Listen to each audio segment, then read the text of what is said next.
அப்துல் கலாம் சிலையில ஒரு கருத்து சொல்ல எழுதி கொடுத்துருக்காங்க. அப்துல் கலாம் சிலை அருகில் கீதையை வச்சிருக்கிறாங்க. அவர் முஸ்லீமு, அவர் சிலைக்கு பக்கத்தில் கீதையை வச்சிருக்கிறாங்க, வீணை வாசிக்கிற மாதிரி வச்சிருக்கிறாங்க, அவருக்கு சிலை வச்சிருக்கிறாங்க. அதை பத்தி உங்க கருத்து என்ன அப்படின்னு கேட்கிறான். தௌஹீத் ஜமாத்தை பொறுத்த வரைக்கும் யாருக்கும் பயப்படாது, விளங்குதா? சத்தியத்தை சொல்வதற்கு எந்த மூடி முளைச்சு பூசி மொழி அந்த விளையாட்டுலாம் கிடையாது. தௌஹீத் ஜமாத்துடைய நிலைப்பாட்டு பிரகாரம் அப்துல் கலாம் என்பவர் அவர் முஸ்லீம் கிடையாது.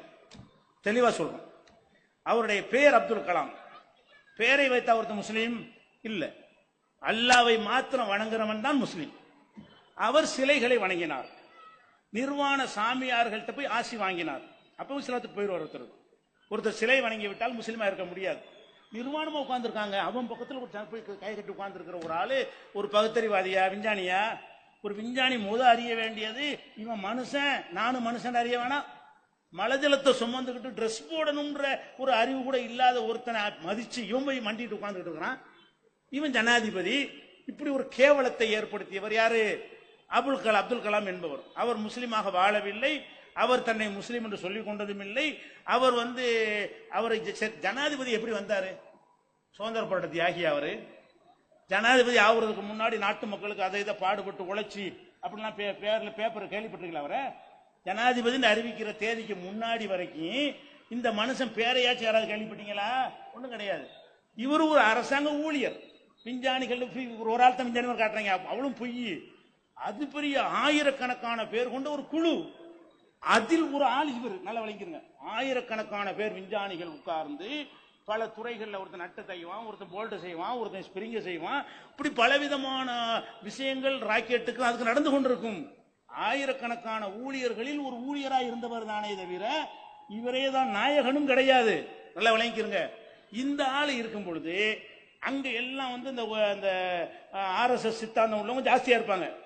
அவங்களுடைய பழைய என்ன பண்ணிட்டாருன்னு கேட்டா, இவர் அப்படியே அவங்க மாதிரி ஆகி சாமியை கும்பிடுறது, அது மாதிரியா நடந்துக்கிறது, அந்த மாதிரி சாமிகள்கிட்ட ஆசீர்வாதம் வாங்க, இப்படிலாம் நடந்த உடனே வாஜ்பாயிட்ட போய் சொல்றாங்க, நம்ம நினைக்கிற மாதிரி ஒருத்தன் சிக்கி இருக்கிறான், ஒரு பாய் என்ன சிக்கி இருக்கிறான். அவங்க என்ன செய்யறாங்க, நீ பேருக்கு முஸ்லீமா இருந்துக்க, கல்லு மண்ணெல்லாம் வணங்கு, உன்னைய மதிப்போம், இஸ்லாத்மிய பேரை வச்சுக்க, இஸ்லாத்தை விட்டு உனக்கு எங்கேயும் வச்சிருவோம் அப்படிங்கிற மாதிரி சித்தாந்தம் இருக்குது. அது RSS சித்தாந்தம்.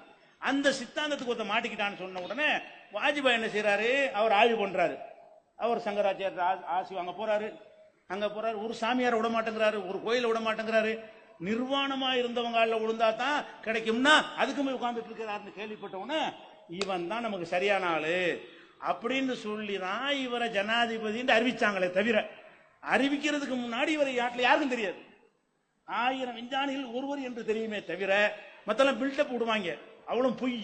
அவரை பத்தி ஒண்ணுமே அதுக்கு பிஞ்சுதான் என்ன செய்ய ஒண்ணும் கிடையாது. அந்த பேரை வச்சுக்கிட்டு எல்லா நிகழ்ச்சியில கூப்பிடுவாங்க, அவ்வளவுதான், வேற ஒண்ணும் கிடையாது.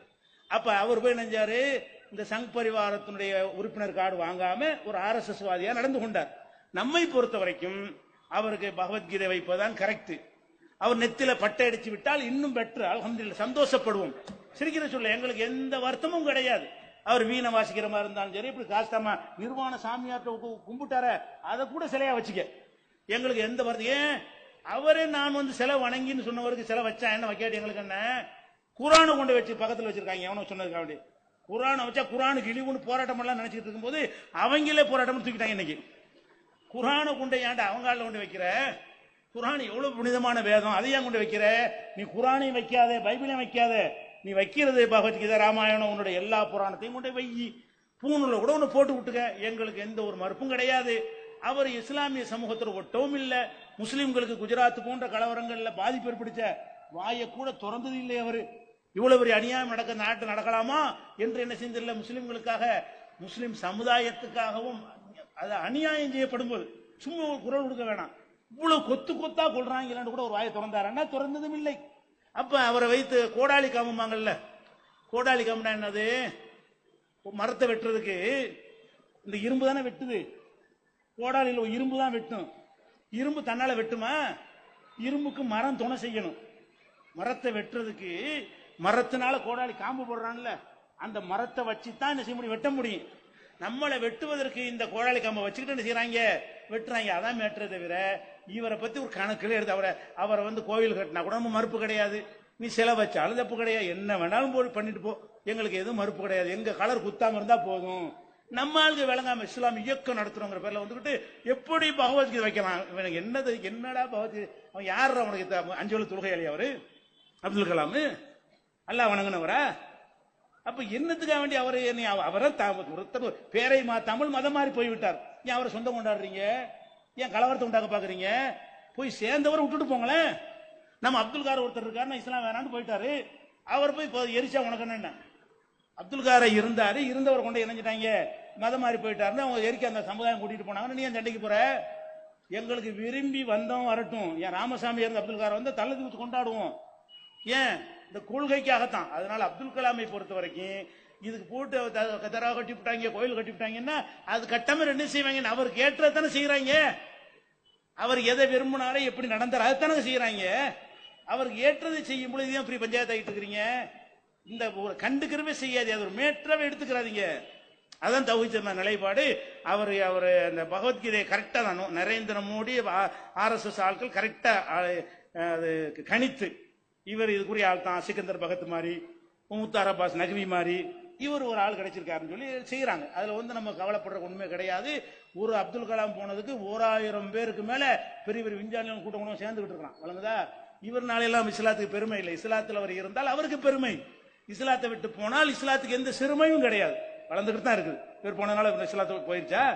இன்னைக்கு வளர்ந்து கொண்டே இருக்கிற ஒரே மார்க்கமாக இந்த மார்க்கம் இருக்கிறது. இந்த மார்க்கம் கொள்கையினாலையும் கோட்பாட்டினாலையும் சித்தாந்தத்தினாலையும் பெருமை பெற்றிருக்கே தவிர ஆட்களை கொண்டு அல்ல என்பதுதான் தௌஹீத் ஜமாத் கருத்து. அஸ்ஸலாமு அலைக்கும்.